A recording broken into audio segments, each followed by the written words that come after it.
wabarakatuh.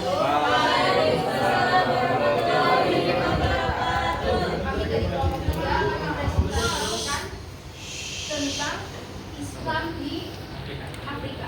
Sebelumnya izinkan kami perkenalkan diri. Perkenalkan, saya Edi Kusuma Hadini Tias dan Saya Satria Madinka. Saya dan Pratama bin Bidan. Saya Sri Bagas Absen 5. saya Aisyah Nur Adin Pakai Kuliah dan saya Syakira dari saya menyaksikan ada di pada presentasi kali ini saya akan membahas sesi yaitu media dan sesi kedua yaitu sesi tanya jawab. Jadi sebelumnya saya mau memaparkan materi yang pertama yaitu tentang masuknya Islam di Afrika. Jadi masuknya Islam ke Afrika sendiri sudah terjadi pada saat Nabi Muhammad SAW masih hidup, tepatnya pada tahun kelima kenabian Nabi Muhammad SAW, yang pada saat itu memerintahkan beberapa sahabatnya dan beberapa orang yang berjumlah 15 orang dengan 11 laki-laki dan juga 4 perempuan untuk hijrah ke Habsyah atau sekarang yang biasa disebut sebagai negara Ethiopia. Beliau Nabi Muhammad ini memerintahkan beberapa sahabatnya dan beberapa orang untuk hijrah karena pada saat itu para sahabat Nabi mendapat perlakuan yang tidak baik oleh kaum kafir Quraisy, seperti dicaci maki, dihina, kemudian dipukuli dan lain sebagainya, sehingga Nabi Muhammad memerintahkan beberapa sahabatnya untuk hijrah. Dan perjalanan hijrah ini dipimpin oleh sahabat Nabi yaitu Utsman bin Maz'un. Dan selama perjalanan para musafir ini tidak hanya seperti perjalanan biasa untuk sampai ke tempat tujuan, tapi juga sekaligus menyebarkan dakwah Islam ke selama perjalanan. Yang selanjutnya adalah pada tahun ke-6 Hijriah. Dan pada saat itu Nabi Muhammad SAW mengutus sahabatnya yaitu Hatib bin Abi Balta'a untuk mengatakan surat dakwah yang berisi ajakan untuk masuk Islam kepada pemerintah Mesir yang pada saat itu dikuasai oleh Gubernur Romawi Timur. Kemudian pada abad ke-13 sampai 23 Hijriah atau 643 sampai 644 Masehi, pada saat itu kekhalifahan dipegang oleh kekhalifahan Umar bin Khattab. Pada saat itu Umar bin Khattab mengutus panglima perangnya bernama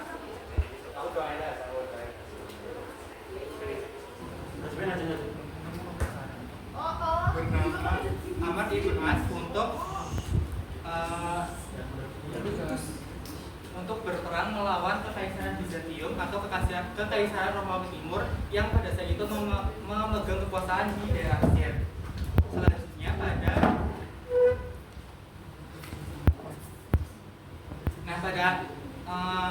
terjadilah pertempuran.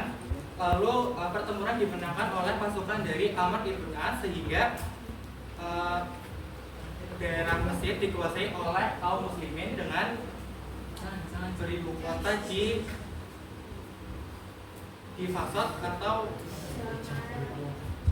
yang berada di Mesir.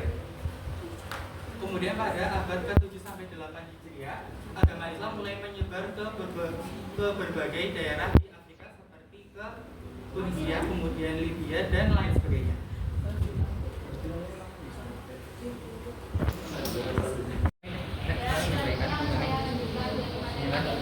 Untuk perkembangan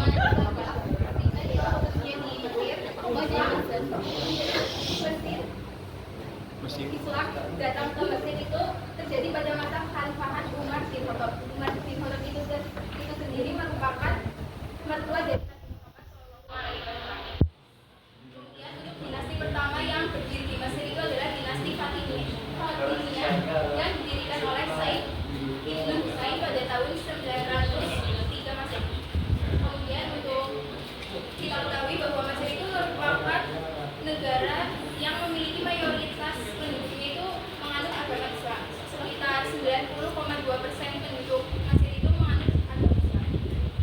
Hal tersebut itu dilatar belakangi oleh masa kejayaan Mesir yang terjadi pada kepemimpinan kelima yang dipimpin oleh Nizar al-Aziz yang terjadi pada tahun 975 Masehi sampai 996 Masehi. Kemudian untuk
80 yang hal ini ditandai dengan yang pertama adanya gerakan generasi muda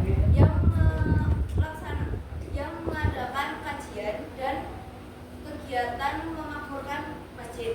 Yang kedua, ekonomi direncanakan secara sistematis. Yang ketiga, adanya pusat latihan imam yang dilaksanakan di Mekkah sebelah utara Aljer.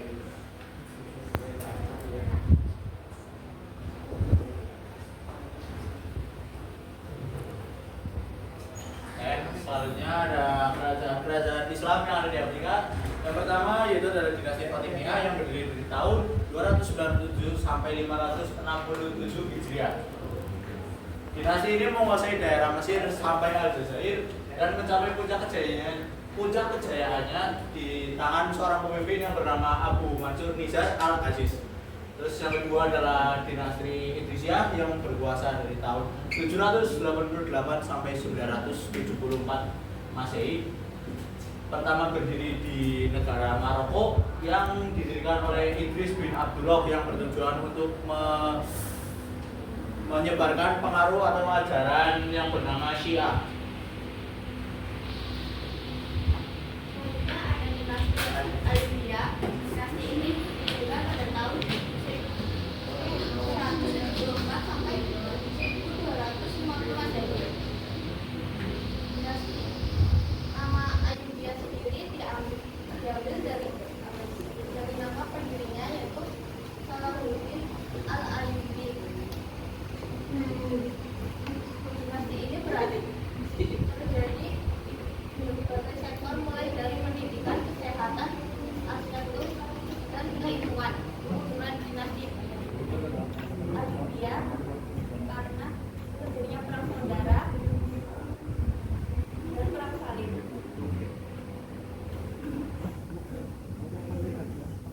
Selanjutnya ada tokoh Islam dari benua Afrika. Sebenarnya tokoh Islam di benua Afrika itu ada banyak. Dari kami akan menyebutkan beberapa saja. Sebelumnya dari yang nomor berdasarkan urutan waktu itu ada Usman bin Mas'ud dulu. Itu pada zaman Nabi Muhammad SAW. Usman bin Mas'ud itu diperintahkan oleh Kanjeng Nabi oleh Nabi Muhammad untuk memimpin hijrahnya ke Ethiopia bersama dengan 15 saudaranya, yaitu terdiri dari 11 laki-laki dan 4 perempuan. Dan tujuan dari hijrah tersebut, kita tahu pada zaman Nabi itu orang Islam atau umat Islam, bahkan Kanjeng Nabi itu sangat dibenci oleh orang kafir, orang kaum kafir Quraisy. Oleh karena itu, karena adanya banyak tekanan, hinaan dan cacian sebagainya, maka Kanjeng Nabi itu memerintahkan umatnya untuk pergi hijrah. Selanjutnya pada hijrahnya Nabi juga pada saat kali ini, Nabi itu pada saat hijrah ini Nabi memerintahkannya itu pada saat 5 tahun kenabiannya. Selanjutnya pada tahun ke-6 Hijriah, pada saat itu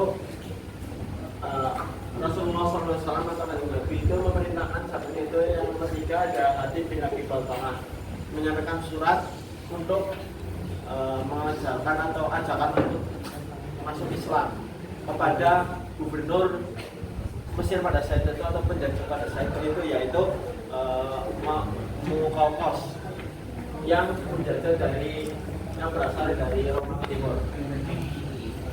Namun surat yang diberikan oleh Hatib tersebut ditolak oleh Muqawqis.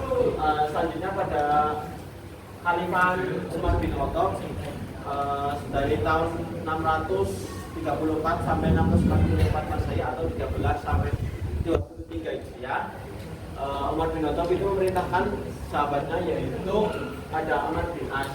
Amr bin As sendiri adalah seorang panglima perang atau panglima tempur yang sudah memimpin berbagai macam perang seperti perang Uhud, perang Badar dan sebagainya mulai dari zaman Kanjeng Nabi.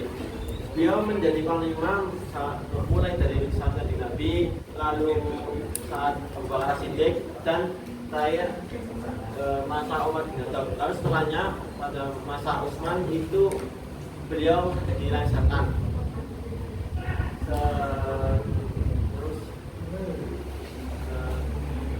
beliau dijuluki sebagai sahabat yang adalah panglima militer sekaligus gubernur Muslim yang pertama di Mesir.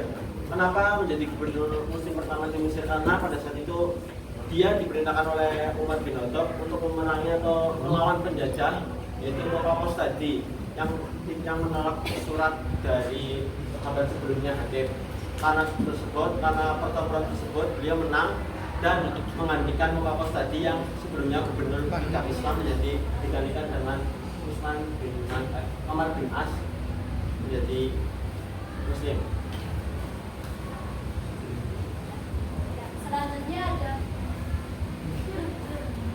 Selanjutnya ada tokoh Abdullah bin Sa'ad. Abdullah bin Sa'ad ini merupakan panglima Muslim yang dipilih saat kekhalifahan Utsman bin Affan.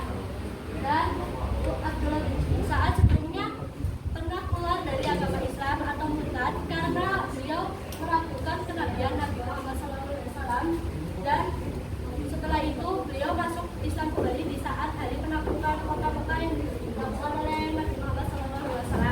Setelah itu beliau juga merupakan penerima wahyu pertama dari suku Quraisy, dan beliau tujuannya adalah untuk menyebarkan Islam dari Afrika Utara, wilayah Indonesia dan Sudan. Selanjutnya ada Ubah bin Nafi. Beliau tujuannya juga menyebarkan Islam di bagian Amerika Utara hingga ujung barat Amerika Utara, yaitu Samudra Atlantik.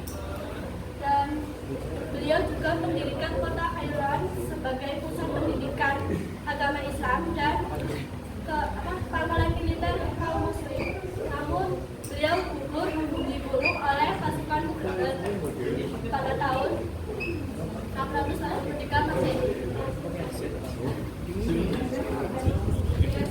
Pertama pendidikan saya sampaikan.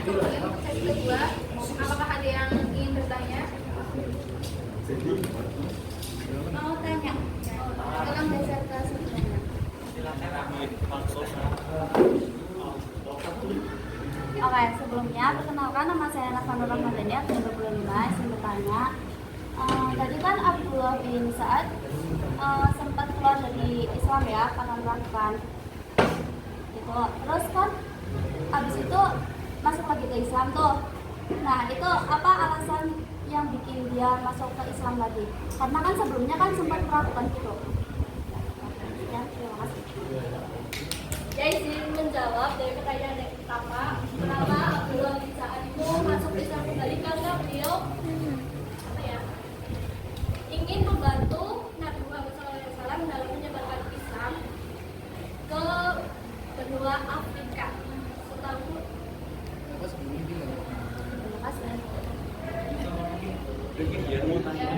Selanjutnya ada yang ingin bertanya?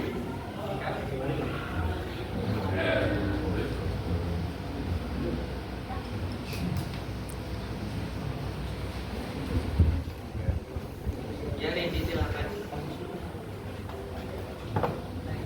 Terima kasih atas pertanyaannya. Tanya saya Randy Fiskedi. Dalam penyebaran agama Islam di benua Afrika yang wilayahnya cukup luas, pasti memiliki banyak kendala. Mungkin bisa dijelaskan kendala-kendala ataupun faktor yang membantu menangani kendala solusi.